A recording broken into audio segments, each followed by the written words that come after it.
Hi friends, today we will learn class 6 NCERT Geography book The Earth Our Habitat Chapter 1 The Earth in the Solar System. So let's start. How wonderful it is to watch the sky after sunset. One would first notice in one or two bright dots shining in the sky. मतलब जो sky को sunset के बाद देखना कितना wonderful है.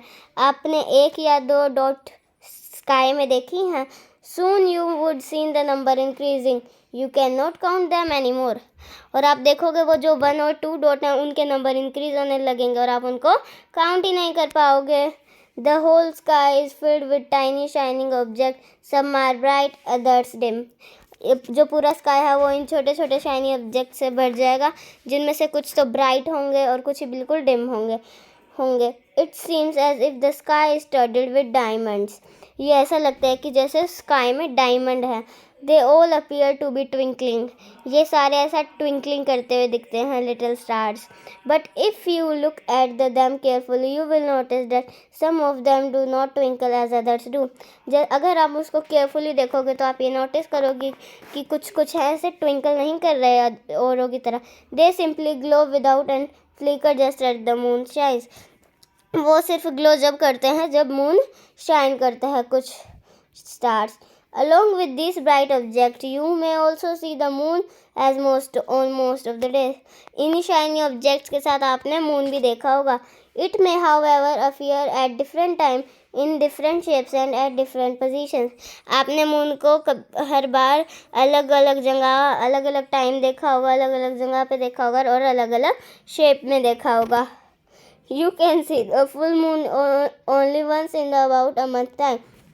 आप full moon को एक बार ही देख सकते हो एक पूरे मंथ में. It is full moon night और पूर्णिमा. उसको हम फुल मून नाइट या फिर पूर्णिमा कहते हैं. अ फोरनाइट लेटर. एक रात के बाद you can not see it at all. आप उसको वापस नहीं देख पाओगे एक रात के बाद. It is a new moon night on अमावस्या. और जब वो नया मून आना स्टार्ट हो जाता है उस नाइट को क्या कहते हैं? अमावस्या. On this day you can watch the night sky best provided it a clear night.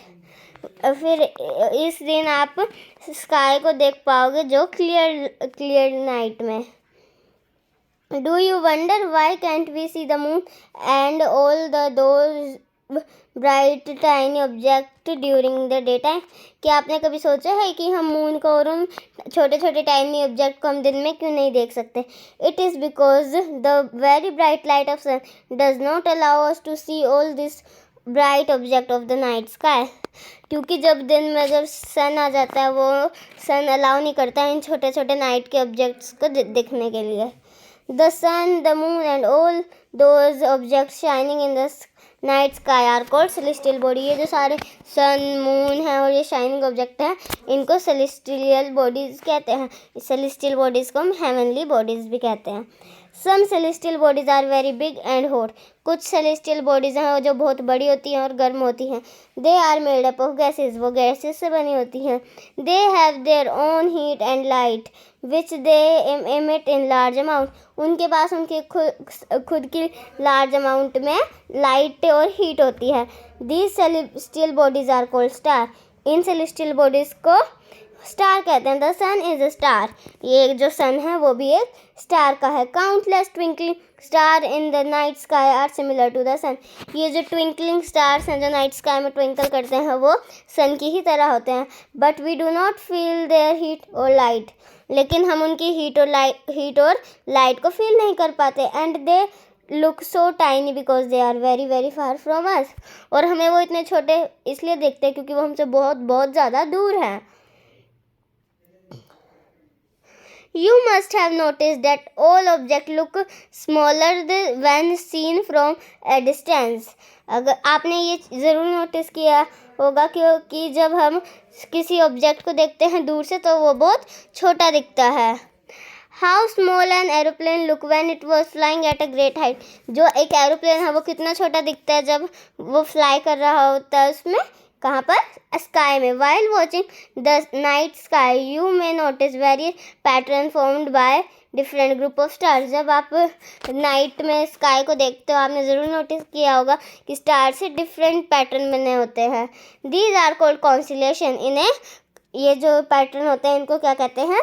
Constellation. Ursa Major और big Bear is one such constellation. उन्हीं में से कुछ 2 कॉन्स्टिलेशन के नाम दिए गए हैं इधर. एक उर्सा मेजर और बिग बियर, वो भी एक कॉन्स्टिलेशन है. One of the most easily recognizable constellation is Saptarishi. Saptarishi 7 rishi sages. ऐसे में ही एक सबसे अच्छी प्रॉपरली क्लियरली रिकॉग्नाइज करने वाला एक कॉन्स्टिलेशन है सप्ताऋषि, उस जो कि 7 स्टार से बना होता है और उसे हम सप्ताऋषि मंडल भी कहते हैं. Saptarishi Mandal it is a part of great bear. ये ग्रेट बियर का भी पार्ट है. In a group of 7 stars figure 1.1 that form part of Ursa Major constellation. ये जो फिगर 1.1 है इसमें जो ये 7 स्टार्स का ग्रुप है इससे उर्सा मेजर कहते हैं. Ask someone elder in your family or neighborhood to show you some more stars. आप किसी बड़े को या नेबरहुड आपसे बड़े किसी नेबरहुड को कहना कि आपको और भी स्टार्स दिखाएं. Planet and constellation in the sky. जो प्लैनेट्स हैं वो भी एक कॉन्स्टिलेशन है स्काई में. In ancient time, people used to determine direction during the night with the help of stars. जो ancient time था हिस्ट्री का उसमें जो people हैं वो डायरेक्शंस को स्टार की हेल्प से डिटरमाइन करते थे. The north star indicates the north direction. ये जो नॉर्थ स्टार है ये वाला नॉर्थ स्टार ये नॉर्थ डायरेक्शन को इंडिकेट करता है. It is also called the pole star. North star को हम पोल स्टार भी कहते हैं. It always remains in the same position in the sky. वो हमेशा सेम ही पोजीशन में रहता है स्काई में. We can locate the position of pole star with the help of Saptarishi. हम जो हैं इसकी पोजीशन को लोकेट कर सकते हैं पोल स्टार की को सप्ताऋषि की हेल्प से. Look at figure 1.1. You will notice that if an imaginary line is drawn joining the pointer stars and extended further, it will point to be pole star. अगर आप figure 1.1 में imagine करोगे कि अगर ये लाइन ऐसे जोड़ दे तो ये जो पोल स्टार की तरफ ही पॉइंट करेंगी. Some celestial bodies do not have their own heat and light. कुछ जो सेलेस्टियल बॉडीज़ हैं उनके पास उनकी खुद की हीट और लाइट नहीं होती. They are lit by the light of stars. वो अपनी ये जो स्टार की लाइट है उनसे लिट होते हैं. Such bodies are called planet. इनमें से कुछ बॉडीज़ को हम प्लैनेट कहते हैं. The word planet comes from the Greek word planetai which means wanderers. ये जो प्लैनेट वर्ड है वो ग्रीक के एक प्लेंटाई वर्ड से आया है जिसका मतलब होता है wanderers. The earth on which we live is a planet. ये जो अर्थ जिस पर हम रहते हैं वो भी एक प्लैनेट है. It get all its heat and light from the sun. वो जो ये जो अर्थ है इसको अपनी खुद की हीट और लाइट किससे मिलती है? सन से. Which is our nearest star. If you look at the earth from a great distance say the moon. ये जो क्या कहते हैं क्या कहते हैं इसे? सन. उसके हम सबसे पास हैं. अगर हम ये देखें तो मून भी हमसे कुछ दूर है. It will appear to be shining just as the moon. ये शाइनिंग है. ये जो मून भी शाइन करता है किसकी लाइट से? सन की लाइट से ही मून भी शाइन करता है. The moon that we see in the sky is a satellite. जो हम मून को देखते हैं स्काई में वो एक सैटेलाइट है. It is a companion of our earth and move around it. ये जो हमारी अर्थ का कंपेनियन है और जो मून है वो अर्थ के चारों तरफ घूमता है. Like our earth there are 7 other planet that get heat and light from the sun. हमारी अर्थ की तरह 7 प्लैनेट और है जिसको हीट और लाइट मिलती है. तो सबसे पहले कौन सा है?